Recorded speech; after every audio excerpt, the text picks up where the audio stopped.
لولا أن هدانا الله لقد جاءك رسول ربنا بالحق والصلاة والسلام على سيد أسلم ما في الوجود سر الله في كل موجود نقطة دائرة الوجود صاحب لواء الحمد والمقام المحمود الفاتح لما ولق الخاتم لما سبق المعلن الحق بالحق بالقاسم محمد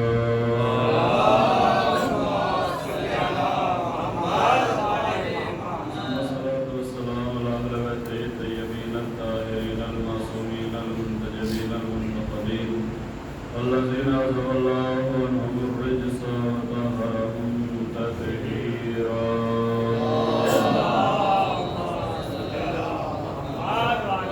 ولعنة الله على أعدائهم وغاصب حقوقهم ومنكر فضائلهم وقتلتهم أجمعين أما بعد فقد قال الله سبحانه وتعالى في كتابه المحكم وكتابه المتقن أعوذ بالله من الشيطان الرجيم بسم الله الرحمن الرحيم إنا هديناه السبيل إما شاكرا وإما كفورا صلوات من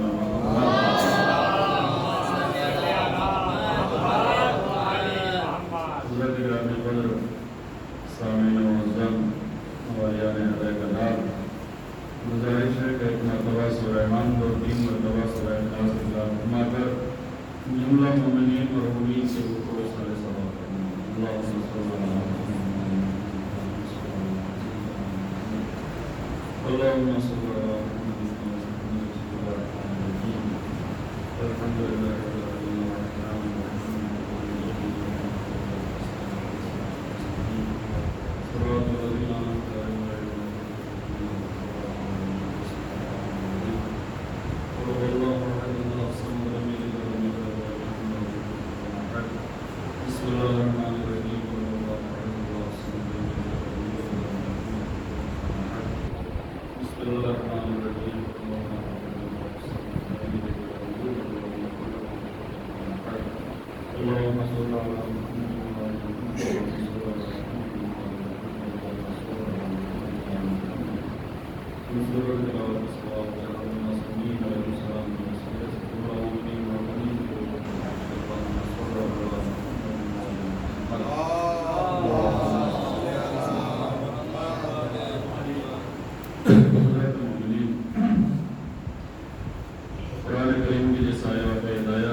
بے شک ہم نے اس انسان کو ہدایت کر دی ہے.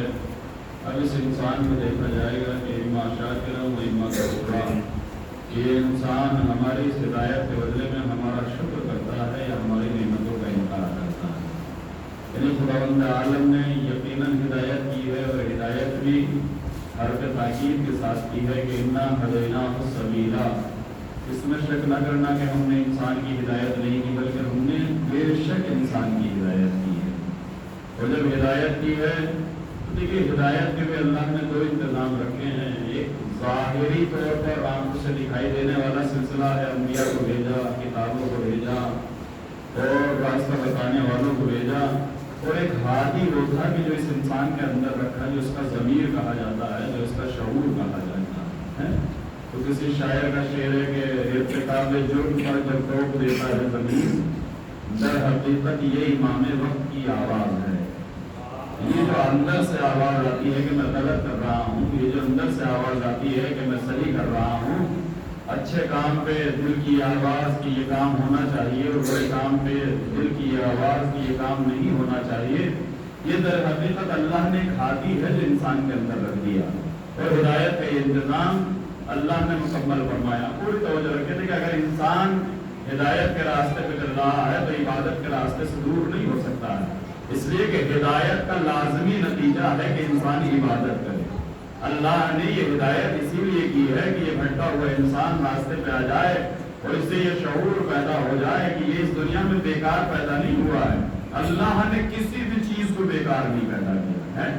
یہ جو ہم یہ سمجھنے لگتے ہیں کہ یہ چیز بیکار ہے، ہم مچھروں کو سمجھتے ہیں کہ یہ بیکار ہے، مکھیوں کو سمجھتے ہیں کہ یہ بیکار ہے، یا درختوں کے پتوں کو سمجھنے لگتے ہیں کہ یہ بیکار ہے، جھاڑ فانوس کو سمجھتے ہیں کہ یہ بیکار ہے، یعنی جو چیزیں ہمارے استعمال میں نہیں ہیں ہم یہ سمجھتے ہیں کہ یہ بیکار ہے۔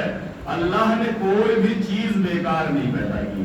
جب ہم جیسا انسان کوئی بیکار کام کرنا پسند نہیں کرتا تو وہ اللہ کے جس نے عقل کو پیدا کیا ہے، جس نے شعور کو پیدا کیا ہے، وہ کوئی بیکار کام کیسے کر سکتا ہے؟ لہٰذا پوری توجہ رکھیں، اللہ نے اس انسان کو جگانے کے لیے، ہوشیار کرنے کے لیے، خبردار کرنے کے لیے ہدایت کا انتظام کیا ہے، اور اس ہدایت کو آپ اس وقت اور بہتر طریقے سے پہچان سکتے ہیں کہ یہ عقل اللہ کی طرف سے ہدایت ہے، یہ شعور اللہ کی طرف سے ہدایت ہے۔ لیکن شریعت آپ کے اوپر تب لاگو ہوتی ہے جب آپ میچور ہو جاتے ہیں، جب آپ بالغ ہو جاتے ہیں، جب آپ عاقل ہو جاتے ہیں، جب آپ کا شعور مکمل ہو جاتا ہے۔ اس سے پہلے نہ آپ پہ نماز واجب ہے، نہ روزہ واجب ہے، نہ حج واجب ہے، نہ زکوٰۃ واجب ہے۔ اگرچہ آپ کا جسم بڑھ رہا ہے، اگرچہ آپ آگے بڑھ رہے ہیں، آپ کا وزن بڑھ رہا ہے، آپ کی قد و قامت بڑھ رہی ہے، لیکن چونکہ ابھی عقل مکمل نہیں ہے لہذا اللہ نے شریعت واجب نہیں کی ہے۔ ابھی نماز کا حساب نہیں ہوگا، ابھی روزے کا حساب نہیں ہوگا۔ یہ عقل جب کامل ہو جائے گی، دیکھیں عقل اگر کامل ہو جائے، ورنہ اگر انسان بڑا بھی ہو گیا اور پاگل رہا، دیوانہ رہا، یا بے ہوش رہا، یا مستی میں رہا، یا کسی نشے میں رہا، تو اس پہ بھی شریعت واجب نہیں ہے۔ ایک انسان سو رہا ہے، اس پہ نماز واجب نہیں ہے، اس لیے کہ عقل کام ہی نہیں کر رہی ہے۔ ایک انسان پاگل ہے، دیوانہ ہو گیا ہے، چاہے جتنا بڑا ہو، شریعت اس کے اوپر لاگو نہیں ہے۔ اسلام اور دین اور شریعت اللہ نے لاگو ہی ان پہ کیا ہے کہ جن کے پاس عقل ہو، جن کی عقل مکمل ہو گئی ہو، نماز اس پہ واجب ہے کہ جس کی عقل مکمل ہو گئی ہو۔ لیکن اس سے ایک صاحب نے کہا کہ ابھی مولانا ذرا نماز پہ بھی روشنی ڈالیے گا۔ لیکن نماز پہ روشنی ڈالنے کی ضرورت نہیں ہے، یہ نماز پڑھ کے انسان بتاتا ہے کہ میں عقل مند ہوں یا بیوقوف ہوں۔ اگر بیوقوف ہے تو پھر کیوں نماز پڑھے گا؟ اللہ نے عاقل پر، عقل مند پر شریعت کو لاگو کیا ہے۔ یہ شریعت لاگو ہی عقل مند پہ ہوتی ہے، میچور پہ ہوتی ہے، جب انسان بالغ ہو جائے۔ اب پوری توجہ رکھیں، دیکھیں اگر انسان کا شعور کام کر رہا ہے اور مکمل طور پہ کام کر رہا ہے تو یہ سوالات اس کے ذہن میں پیدا ہوں گے کہ مجھے کس نے پیدا کیا ہے، کس لیے پیدا کیا ہے، کب تلک کے لیے پیدا کیا ہے، میں یہاں کیسے آیا ہوں اور مجھے کہاں جانا۔ ایک انسان سڑک پہ جا رہا ہو، موٹر سائیکل سے جا رہا ہو، آج کل ایکسیڈنٹ بہت زیادہ ہو رہے ہیں، میں دعا مانگتا ہوں کہ اللہ سب کو ان حادثات سے محفوظ رکھے اور سب کو صاحب اولاد کرے، اور جنہیں صاحب اولاد کیا ہے انہیں اولاد کے غم سے محفوظ رکھے۔ لیکن ہو جاتے ہیں، آپ نے دیکھے بھی ہوں گے، اسپتال بھرے ہوئے ہیں۔ آج چلے جائیے کسی بھی ہاسپٹل میں چلے جائیے، ایکسیڈنٹ کے کیس بہت زیادہ ملتے ہیں۔ روزانہ کسی نہ کسی کے مرنے کی خبر آ جاتی ہے کہ بھئی فلاں جا رہا تھا اور بڑی اسپیڈ سے جا رہا تھا، مر گیا۔ ایک ایکسیڈنٹ ہو گیا مثلا، اور جب ایکسیڈنٹ ہو گیا تو ہاتھ بھی ٹوٹ گیا، پیر بھی ٹوٹ گیا، اور اسی عالم میں یہ انسان جو تھا، جب یہ انسان کو چوٹ لگی ہے، جب اس انسان کا ایکسیڈنٹ ہوا ہے تو یہ کوما کی حالت میں چلا گیا، کوما میں چلا گیا، سکتے میں چلا گیا۔ اب یہ بول نہیں سکتا ہے، اور جب بول نہیں سکتا مگر چونکہ زندہ ہے لہذا آپ انتظار کر رہے ہیں کہ یہ سکتا ٹوٹے، یہ کوما سے باہر آئے تو یہ پھر دوبارہ ویسی زندگی گزار سکتا ہے۔ تو یہ کومے سے باہر آیا، مگر چونکہ اس کی یادداشت مضبوط تھی، جب یہ کوما سے باہر آیا اور کومے سے باہر آنے کے بعد جب اس کی یادداشت واپس آئی تو اس میں پہلا سوال یہ کیا، اسے یاد نہیں ہے کہ مجھے کون یہاں پہ لے کے آیا تھا، میرا ایکسیڈنٹ کب ہوا، اس لیے کہ اتنے غفلت کی زندگی گزار رہا تھا۔ مگر جب یہ ہوش میں آیا، چونکہ یادداشت واپس آئی اور یادداشت واپس آئی تو اس نے پہلا سوال یہ کیا کہ میں کون ہوں۔ پہلا سوال اس نے اپنے بارے میں کیا کہ میں کون ہوں، مجھے یہاں کون لے کر آیا۔ یہ تو سوال کرتا ہے نا، جس کی یادداشت واپس آتی ہے، یہ جو قومے سے باہر آتا ہے، اگر اس کے پاس عقل ہے، عقل خراب نہیں ہوئی ہے، عقل کام کر رہی ہے، تو پہلا سوال وہ یہ کرتا ہے کہ میں کون ہوں، مجھے یہاں کون لے کر آیا ہے، مجھے یہاں کب تلک رہنا ہے، اور مجھے یہاں سے کہاں جانا ہے۔ دیکھیں پوری شریعت یہاں پہ سمجھ میں آ جائے گی۔ میں کون ہوں، इस इंसान को बताना पड़ता है कि तुम कौन हो, कहां से आए हो, कहां जाना है, यहाँ किस लिए लाए गए हो। अब आप बताते हैं कि आप जा रहे थे, एक्सीडेंट हो गया और ऐसे ऐसे हो गया, ये वाकया तो ये हादसा हुआ, लिहाजा से याद आना शुरू होता है। तो उसके बाद ये पूछता है कि मुझे यहाँ से कहां जाना है, कब तक रहना है। यही मकसद तख्लीक अल्लाह समझाना चाहता है कि अगर तुम्हारी अक्ल काम कर रही है, अगर तुम्हारा शऊर काम कर रहा है, तो कभी तन्हाई में अपने आप से सवाल करना कि तुम्हें किसने पैदा किया है, तुम्हें कब तक यहाँ रहना है, तुम्हें यहाँ से कहाँ जाना है। अब कुरान इसी का जवाब देता है, वमा खलक़्तुल जिन्ना वल इंसा इल्ला लियअबुदून। हमने जिन्नात और इंसान को अपनी इबादत के लिए पैदा किया है, अपनी बंदगी के लिए पैदा किया है। हमने जिन्नात और इंसानों को अपनी इबादत के लिए पैदा किया। सिर्फ तुम ही नहीं हो, जिन्नात को भी अपनी इबादत के लिए पैदा किया है। देखिए हर चीज अल्लाह ने इस इंसान के लिए पैदा की है। जिन्होंने साइंस पढ़ा है, जवान बच्चे बैठे हुए हैं, साइंस में आपने पढ़ा होगा वो जीवन चक्र दिखाया गया है।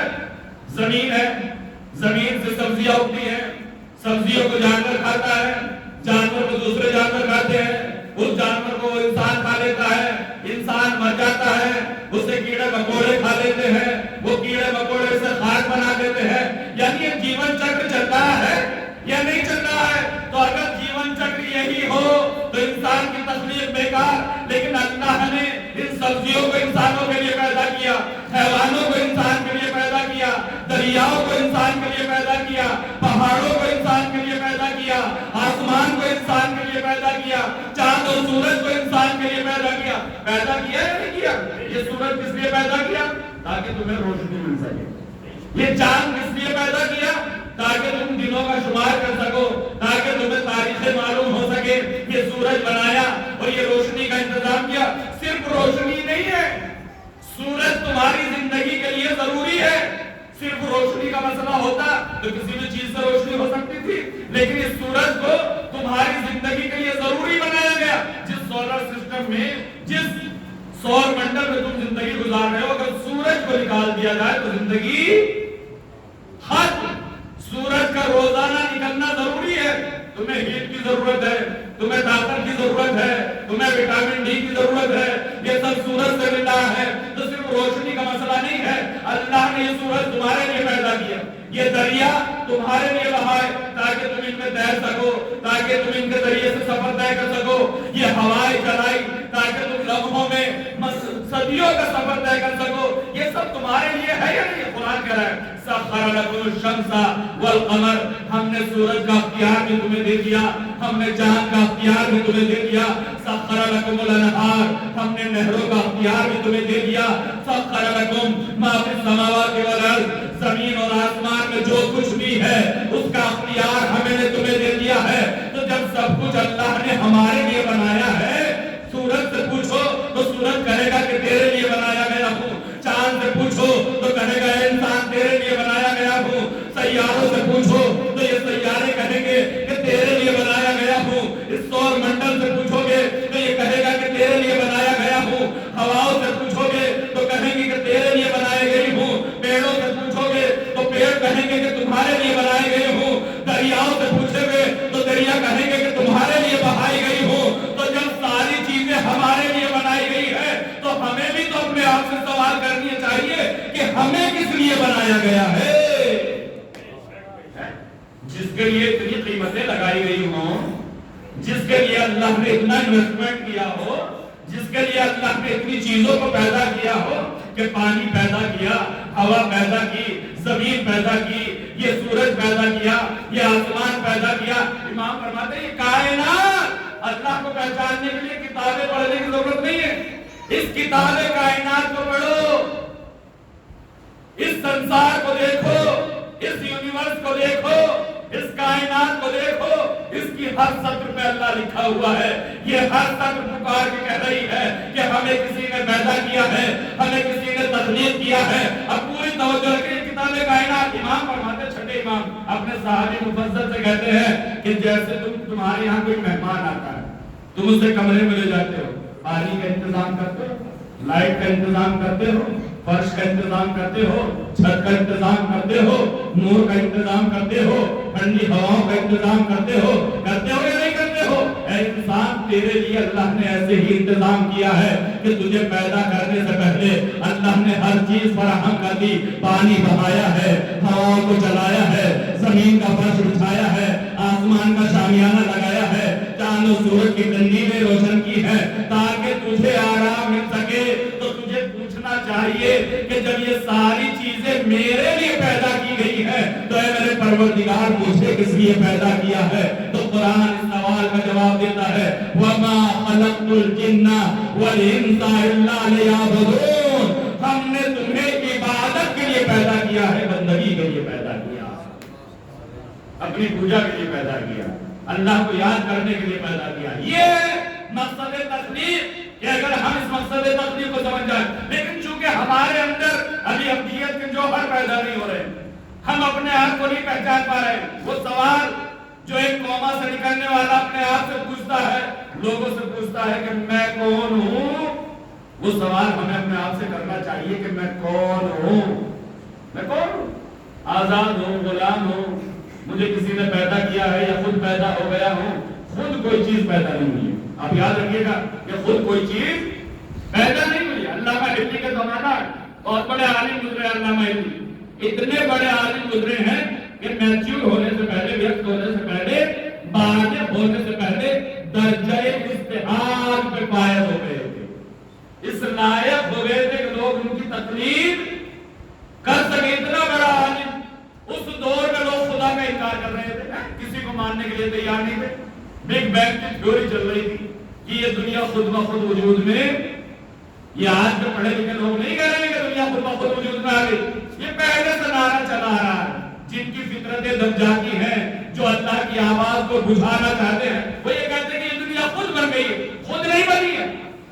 अल्लामा हिल्ली के दौर में नास्तिकों का दौर चल रहा है, जो खुदा का इनकार कर रहे हैं, ईश्वर का इनकार कर रहे हैं, इस पालनहार का इनकार कर रहे हैं। अल्लामा हिल्ली का दौर, और वो दलीलें लेकर आ रहे हैं, वो कह रहे हैं कि ये कायनात खुद ब खुद बन गई, ये इंसान खुद ब खुद बन गया, ये सारी चीजें खुद ब खुद बनी है। एक धमाका हुआ और उस धमाके के नतीजे में ये सारी चीजें बन गई।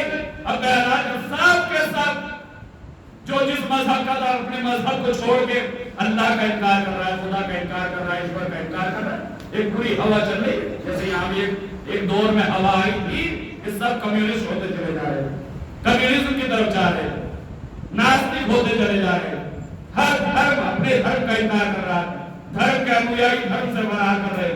तो ऐसे दौर में, अल्लामा हिल्ली के दौर में जब ये हवा चली तो बादशाह जो और परेशान हो गया, और जब परेशान हो गया तो उसने अल्लामा हिल्ली को बुलाया और अल्लामा हिल्ली से कहा कि या तो आप मजहब का डिफेंस करें, दिफा करें, बचाव करें, वरना हम मजहब छोड़ देंगे और हम भी नास्तिक हो जाएंगे। अल्लामा हिल्ली ने कहा कि बुलाओ उन्हें, जो ये कह रहे हैं कि हम कहते हैं कि ये कायनात खुद ब खुद बन गई है। मैं उनसे बात करूंगा, लेकिन आज नहीं करूंगा। दिन मुकर्रर हुआ, वक्त मुकर्रर हुआ, कहाँ करोगे? कफवाला मैदान में करूंगा, वो जो दरिया के पार है। दिन मुकर्रर हो गया, वक्त मुकर्रर हो गया, जगह मुकर्रर हो गई। बड़े बड़े आलिम आके बैठ गए जो खुदा के ना होने में दलील दे रहे थे कि ये कायनात खुद ब खुद बनी है, इसे किसी ने बनाया नहीं है। वो दलीलें देने के लिए आके बैठ गए अल्लामा हिल्ली। वक्त हो गया मगर अल्लामा हिल्ली नहीं आए। जब अल्लामा हिल्ली नहीं आए, जो खुदा के होने की दलील देते कि खुदा है, इस कायनात का कोई बनाने वाला है, इस संसार का कोई चलाने वाला है, इस संसार को कोई बनाने वाला है, जो इस पर दलीलें देने वाले थे, वो अल्लामा नहीं आए। और जब नहीं आए तो इन नास्तिकों ने बादशाह से कहा कि देखा, वक्त मांग रहे थे, जगह मांग रहे थे, देखो डर के मारे अभी तक नहीं आए। ये दिल में खुश हो रहे थे, वक्त गुजरता जाता है। बादशाह ने कहा थोड़ा सा और इंतजार कर लो, दिन तो कहीं नहीं था। जब इतनी देर इंतजार कर लिया तो थोड़ी सी देर और इंतजार करो। जब थोड़ा सा और वक्त गुजर गया, घंटे 2 घंटा गुजर गया, तो देखा कि एक फकीर सा आदमी है जो चला आ रहा है। कौन है? कई अल्लामा हिल्ली है जो आ रहे हैं। उन्हें देख के हंसना शुरू किया कि ये फटे फोड़े अपने कपड़े पहने हुए, ये क्या हमारा मुकाबला करेगा, ये क्या खुदा के होने पे दलीलें लाएगा।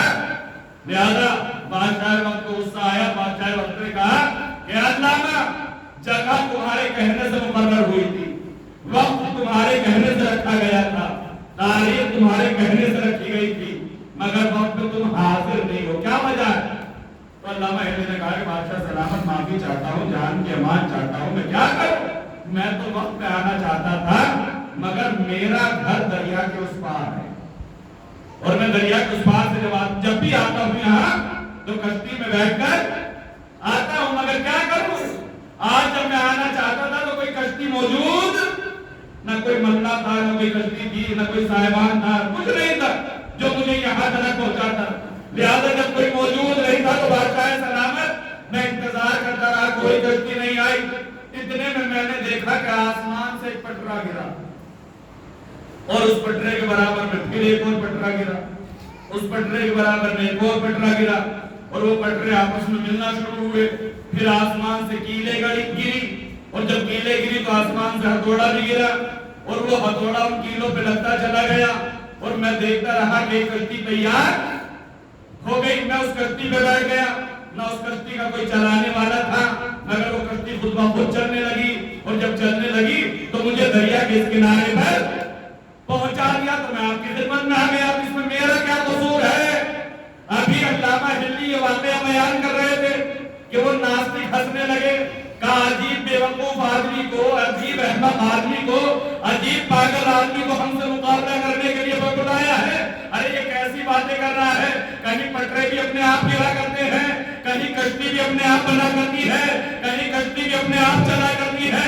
इतना सुनना था कि अल्लामा हिल्ली ने कहा, बादशाह सलामत इन नास्तिकों से कहो, जब इनकी अक्ल के मुताबिक एक कश्ती खुद ब खुद नहीं बन सकती, एक कश्ती खुद ब खुद नहीं चल सकती, तो ये कायनात खुद ब खुद कैसे बन सकती है? ये कायनात खुद ब खुद कैसे बन सकती है? सलावत पढ़े मोहम्मद वाले मोहम्मद। जब एक कश्ती बगैर बनाने वाले की नहीं बन सकती, जब एक कश्ती बगैर चलाने वाले के नहीं चल सकती, तो ये पूरी कायनात जो चल रही है, देखिए आप ये ना समझिएगा कि इस कायनात में कोई मैनेजर नहीं है, इस कायनात को कोई चलाने वाला नहीं है। हमारे यहाँ गफलतें हैं, हम ये समझते हैं कि बाई चांस ऐसा हो गया है, हम भूल जाते हैं। कोई एक्सीडेंट हुआ और एक्सीडेंट में हमारी जान बच गई, तो हम बड़े खुशी से कहते हैं कि मौलाना चांस अच्छा था कि हम बच गए। होता है कि होता है कि मौलाना जा रहे थे और बिल्कुल सामने से एक्सीडेंट हुआ, सबको चोटें आई मगर हम बच गए। मौलाना फला जगह जा रहे थे, एयरपोर्ट पे फंस गए। इतने में हमने देखा कि कोई रास्ता निकलने का नहीं है। इतने में हमने देखा कि एक आदमी आया, वहां पे कोई उर्दू जबान वाला भी नहीं था, मगर वो उर्दू बोल रहा था। उसने मुझसे पूछा कि तुम्हें किस चीज की जरूरत है, मैंने उसने बताया, उसने मेरा मसले को हल कर दिया। मौलाना इत्तेफाक से वो आदमी वहां पे आ गया। ये इत्तेफाक क्या है? ये बाई चांस क्या है? कायनात में कोई भी काम बाई चांस नहीं हो रहा है, जो भी हो रहा है इशारा कुदरत पे हो रहा है। जो भी हो रहा है सब पूरा निजाम पहले से मुकम्मल तौर पर तैयार है। मैनेजर खुदा है, अल्लाह है जो तय करता है कि क्या होना है, क्या नहीं होना है, कब तुम्हें बचाना है और कब तुम्हें फंसाना है, ये सब अल्लाह के हाथ में। अब पूरी तवज्जो रखिए, अब्दियत के जौहर अगर हम अपने अंदर पैदा कर लें तो अल्लाह पर हमें इबादत में भी मजा आएगा, नमाजों में भी मजा आएगा, अल्लाह की बंदगी में भी मजा आएगा। अब देखिए क्या वजह है। रसूल की एक हदीस है, देखिए बच्चे बैठे हुए हैं, इनके लिए हदीस। रसूल फरमाते हैं, इन्नी अहुब्बुस सिबियान लिखम्स, मुझे बच्चों की 5 आदतें बड़ी पसंद है, या मैं बच्चों को 5 आदतों की बिना पे मोहब्बत करता हूँ। ये रसूल की हदीस और मुत्तफका हदीस है। 5 क्वालिटी ऐसी बताई है रसूल ने इन बच्चों की। ये खेल रहे हैं, देखिए खेल रहे हैं, बहरहाल शोर भी मचाते हैं, दंगा भी करते हैं, और हमारे उस्ताद से वो कहा करते थे कि जिस दिन बच्चा शोर न मचाए या दंगा न करे या परेशान न करे तो समझ लीजिए कि बच्चा बीमार है। बच्चे की तो खासियत ही होती है कि वो शरारत करता है, लिहाजा बच्चे शरारत करते हैं, लेकिन उनकी तरबियत हमारे हाथ में, उनकी परवरिश हमारे हाथ में। क्या कहा रसूल ने फरमाया, इन्नी अहुब्बुस सिबियान लिखम्स, मुझे बच्चों की 5 आदतें बहुत पसंद है। अब मैं 5 में से एक का तज़किरा आज करूँ और इंशाअल्लाह 4 का तज़किरा अगली मजलिसों में करूँगा। पहली आदत क्या है जो हमारे अंदर होनी चाहिए? रसूल फरमाते हैं कि मुझे बच्चों की 5 आदतें बहुत पसंद है। अल अव्वल अन्नहुम हुमुल बक्काऊन, رسول فرماتے ہیں مجھے بچوں سے اس لیے محبت ہے کہ وہ بہت زیادہ روتے ہیں. اب ذرا ہم اپنے آپ کو دیکھیں, ہم اگر ماں باپ ہیں تو ہمیں تو وہ بچہ ہی برا لگتا ہے جو بہت زیادہ روتا ہے. میرے پاس ایسے لوگ آتے ہیں, ماں باپ آتے ہیں, مولانا کوئی تحویز دے دیجیے ہمارا بچہ بہت روتا ہے. تو ہمیں رونے والے بچوں سے نفرت ہے, مگر رسول فرماتے ہیں مجھے رونے والے بچوں سے محبت ہے. اگر تم بچوں سے کچھ سیکھنا چاہتے ہو تو بچوں سے رونا سیکھو, بچوں سے گریہ کرنا سیکھو. کیوں؟ انہم هم المکارون, اس لیے کہ بچے بہت زیادہ روتے تھے. رونا بچوں کا ہتھیار ہے, رونا بچوں کا ایک ویپن ہے, پاورفل ویپن ہے. اتنا بڑا ہتھیار ہے کہ جو کام کہیں سے نہ ہو رہا ہو وہ بچے رو کے کروا لیتے ہیں. باپ چاہے کتنا بھی کنجوس ہو, مگر اگر باپ بچہ رونے لگے تو اپنی ضد کو منوا لیتا ہے, بھلے اس کی جیب اجازت نہ دے رہی ہو, بھلے اس کے پاس پیسے نہ ہو, لیکن اگر بچے کو ضد لگ جائے کہ باپ یہ چیز چاہیے تو پہلے تو آپ انکار کریں گے, مگر اگر وہ رونے لگے تو زیادہ دیر آپ اسے روتے ہوئے نہیں دیکھ سکتے. رسول فرماتے ہیں یہ رونا سیکھ لو. جیسے ایک بچہ اپنے کنجوس باپ سے جو پیسے دینے والا نہیں ہے رو رو کر اپنی مرضی کو پورا کرا لیتا ہے, اگر تم چاہو تو اللہ کی بارگاہ میں گڑ گڑا کر اپنی دعاؤں کو قبول کروا سکتے ہو. گڑ گڑانا ہمیں آنا چاہیے. روایت میں ہے المکاء مفتاح الرحمہ, رونا جو ہے وہ رحمت کی چابی ہے, چابی. انسان جب روتا ہے بارگاہ الہی میں رونا سیکھے, گڑ گڑانا سیکھے, اس کے سامنے فریاد کرنا سیکھے, اس کے سامنے سرنڈر ہونا سیکھے, اس کے سامنے اپنا سمرپن کرنا سیکھے. اور اللہ کے بارگاہ میں جب آپ اسے حاکم مان لو گے اور یہ کہو گے کہ معبود میرا سارا اختیار تیرے ہاتھوں میں ہے. قرآن کہتا ہے انی افوض امری الی اللہ ان اللہ بصیر بالعباد. انسان یہ کہے کہ اے میرے اللہ میں اپنے کاموں کو تیرے سپرد کر رہا ہوں اور تو میرے کاموں کو بہترین انجام دینے والا ہے, تو تمہارے کاموں میں کمی ہو سکتی ہے مگر اللہ کے مکمل کرنے میں کوئی کمی نہیں ہو سکتی ہے. لہذا روئیں, اور جب دعاؤں میں روتا ہے انسان, دیکھیں اماموں کی جو دعائیں اگر انہیں پڑھیں تو آنکھوں میں خود بخود آنسو, چھوٹی چھوٹی سی دعا. دیکھیں ہم پڑھتے ہیں دعائے سلامتی امام زمان, ہم پڑھتے ہیں دعائے فرج, ہم پڑھتے ہیں. یہ جتنی بھی دعائیں ہیں اگر اس کا ترجمہ پڑھا جائے تو خود بخود آنکھوں میں آنسو آتے. الہی عظم البلا وبرح الخفا وانکشف الغطاء وانقطع الرجاء. اس کا ترجمہ اگر ہم پڑھیں, چونکہ ہم ترجمے سے واقف نہیں ہیں لہذا دعاؤں میں ہمیں مزہ نہیں آتا. اگر ہمیں اس کا ٹرانسلیشن معلوم ہو, اگر ہمیں ان کے انوار معلوم ہو تو خود بخود آنکھوں میں آنسو آئیں گے اور نا امیدیوں میں امید کے چراغ جلتے ہوئے نظر آئیں گے. جہاں پہ انسان نا امیدی کی طرف جا رہا ہے وہاں پہ اللہ سے امید پیدا ہوگی. الہی عظم البلا, کیا کہتا ہے, اے میرے اللہ مصیبتیں زیادہ ہو گئی, بڑی ہو گئی. الہی عظم البلا وبرح الخفا, اور پردے پڑ چکے ہیں, وانکشف الغطاء, اے میرے اللہ تو ان پردوں کو اٹھانے والا ہے. وانقطع الرجاء, اور اے میرے اللہ وہ وقت آ گیا ہے کہ امیدیں ٹوٹتی چلی جا رہی ہیں. ایسے میں جب انسان اپنے آپ کو اکیلا پاتا ہے تو اپنے خدا کی طرف متوجہ ہوتا ہے, اس کی پناہ تلاش کرتا ہے. عبدیت اسی کا نام ہے کہ اگر ہم اس کے سامنے رونا سیکھ لیں, اگر ہم اس کے سامنے گڑ گڑانا سیکھ لیں تو ہماری عبادتوں میں ایک لطف پیدا ہو جائے گا. ہمیں نمازوں میں مزہ آئے گا, ہمیں عبادتوں میں مزہ آئے گا, ہمیں تسبیحوں میں مزہ آئے گا, ہمیں مجلسوں میں مزہ آئے گا, ہمیں عزاداری میں مزہ آئے گا. لیکن کب؟ جب ہمارے اندر وہ صفات پیدا ہو جائے جو ایک عبد خالص کے دل میں ہونے چاہیے, جو ایک عبد خالص کی ذات میں ہونے چاہیے. اور اللہ اکبر, اگر ان صفات کو دیکھنا ہے تو آؤ کربلا میں حسین بن علی کو دیکھو کہ حسین کیسے نمازیں پڑھتے. اللہ اکبر, جب بھیجا ہے جناب عباس کہ جاؤ ایک رات کی معاملت لے لو, حسین اپنے رب کی عبادتیں کرنا چاہتا ہے تو جملہ کہا انی احب الصلاۃ.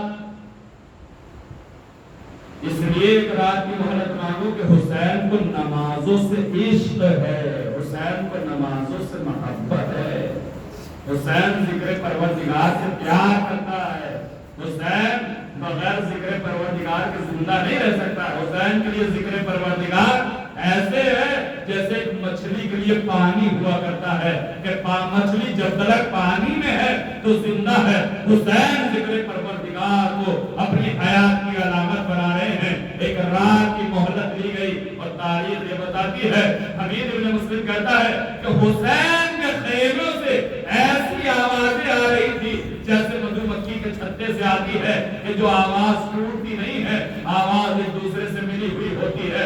हुसैन के खेमों से कभी तकबीर की आवाज आती है, कभी तस्बीह की आवाज आती है, कभी तहरीर की आवाज आती है और ये इबादतों का सिलसिला जारी रहा।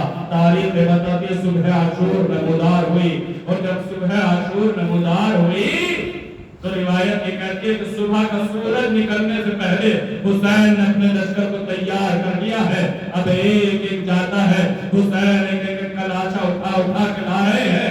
71 लाशें फातिमा के लाल में उठा है। आखिर में अपनी जान का नजराना पेश किया। अपनी जान का नजराना पेश करने के बाद आले मोहम्मद के खेमों को लूट लिया गया, खेमों में आग लगा दी गई, आले मोहम्मद के सरों से रिदाएं छीन ली गई। अरे कूफा और शाम की मंजिलों से ये काफिला गुजर रहा है। तारीख ये बताती है अभी जनाब सकीना के मसायब हुए, मगर चूंकि शहादत पड़ी जा चुकी है, मगर बीवी के मसायब कम नहीं है। तारीख ये बताती है ये काफिला चलते चलते इब्ने ज़ियाद के दरबार तक पहुंच चुका है। इब्ने ज़ियाद के दरबार के दरवाजे पे खड़ा हुआ है। अरे ज़ैनब ने नजारा किया, ज़ैनब ने देखा कि इब्ने ज़ियाद के दरबार की आईना बंदी की गई है, तमाशा बीनों को बुलाया गया है आले मोहम्मद का तमाशा दिखाने के लिए। तारीख ये बताती है उन आईनों में आले मोहम्मद अपने चेहरे देख के रो रहे थे। एक मर्तबा ज़ैनब ने इब्ने ज़ियाद से कहा कि हम इस दरबार में दाखिल न होंगे। इतना सुनना था कि इब्ने ज़ियाद ने कहा कि तुम्हें इसी हालत में इस दरबार में जाना होगा। अरे ज़ैनब मजबूर हो रही है। इतने में आंखों में आंसू आ गए। एक 4 साल की यतीमा आगे बढ़ी, अपनी फूफी की आंखों में आंसू देखे, कहा फूफी अम्मा आप रो क्यों रही हैं? मेरे को सवाल है उनका जवाब दे दीजिए। मेरी बेटी सवाल करो। फूफी अम्मा मैंने सुना है कि पुराने जमाने में कोई 9.5 के पैगंबर गुजरे हैं। हाँ मेरी बेटी गुजरे हैं। फूफी अम्मा मैंने सुना है कि उन्होंने कोई मौजूदा पेश किया था। हाँ मेरी बेटी पेश किया था। फूफी अम्मा मैंने सुना है कि उन्होंने एक नाते को बतौर मौजूदा पेश किया था। हाँ मेरी बेटी। फूफी अम्मा मैंने सुना है कि उस कौम वालों ने उस नाते को कत्ल कर दिया था।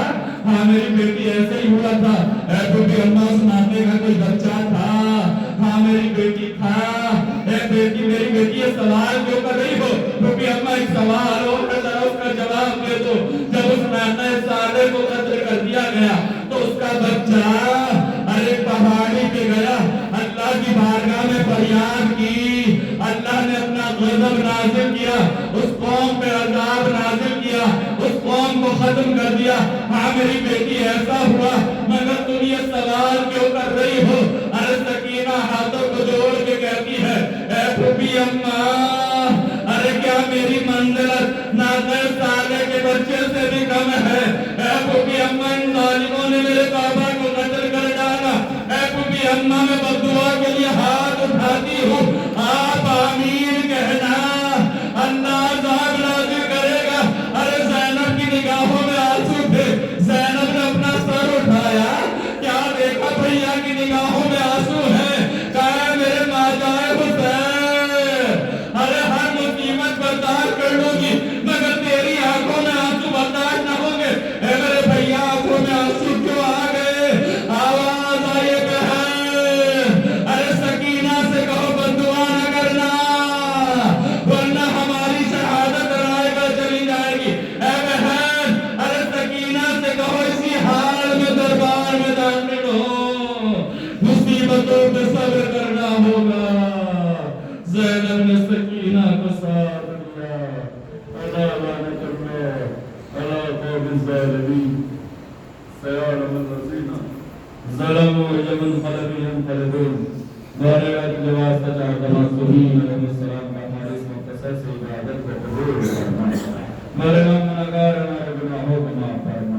ہمارے رب میں زیادہ سے زیادہ عزاداری سید الشہداء پر رہنے کی توفیق عطا فرما ہمارے رب ہمارے ان تمام اعمال عزاداری کو ہمارے لیے ذخیرہ آخرت کرنا ہمارے رب جواز چاہتا معصومین علیہ السلام میرے معبود جتنے بھی زائرین حسین کربلا زیارت کرے جائے ہم کو جان مال عزت و آبرو کی حفاظت فرمانا ہمارے رب ہمیں بھی آئندہ سال کربلا میں اربعین کرنے کی توفیق عطا فرما ہمارے رب جواز چاہتا معصومین علیہ السلام میں تیری بارگاہ میں دست بدوان تو رحیم ہے تو کریم ہے میرے معبود مراجع کرام کا سایہ ہمارے سر پر قائم قائم فرما ہمارے رب دعاؤں میں سب سے بڑی دعا یہ ہے کہ ہمارے امام کو ظہور میں تعجیل فرما ہمیں ان کے ناصرین میں شمار فرما ربنا تقبل منا انك انت السميع العليم ماتم حسین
صبر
حسرتیں ہوں گی سب